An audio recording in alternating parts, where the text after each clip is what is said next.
త్రిదలం త్రిగుణాకారం త్రినేత్రం చ త్రియాయుధం త్రిజన్మ పాప సంహారం ఏకగుణం శివార్పణం.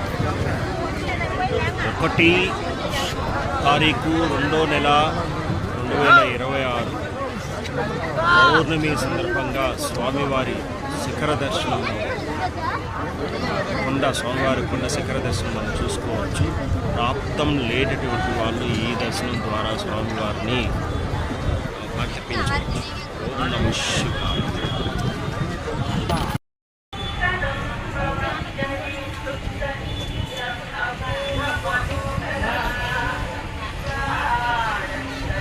దీన్ని బ్రహ్మకోనేరు అంటారు.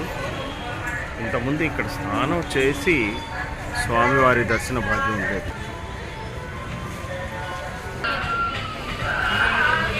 బ్రహ్మకోనేరు నుంచి స్వామివారిని స్నానం చేసి లోపల దర్శన భాగ్యం ఉండేది.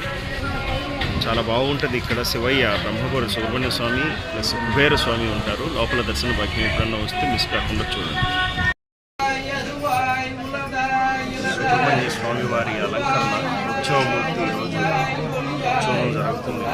లోపల గర్భగుడిలో స్వామివారిని మామూలుగా దర్శనం కాకుండా బయట స్వామివారు వచ్చి ఉత్సవమూర్తి దర్శించుకుంటారు.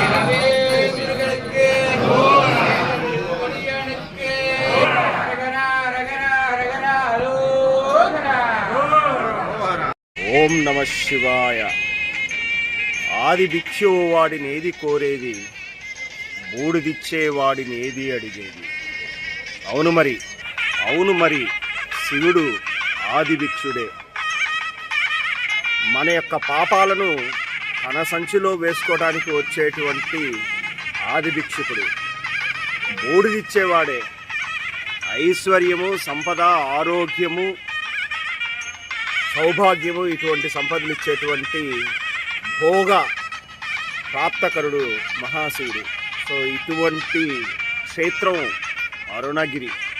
మనకి సూర్యోదయ సమయంలో మరి కొద్ది క్షణాల్లో సూర్యోదయం జరుగుతుంది. స్వామివారి ఛాయారూపం, చంద్ర రూపం మరికొద్ది క్షణాల్లో కనిపిస్తూ ఉంది. స్వామివారి రూపం మనం గమనించవచ్చు. అరుణాచలేశ్వరుడు కోసం ఆపాదమస్తకంతో స్వామివారిని దర్శించడానికి గిరిప్రదక్షిణ చేస్తున్నటువంటి భక్తుల వైనం. ఓం నమః శివాయ.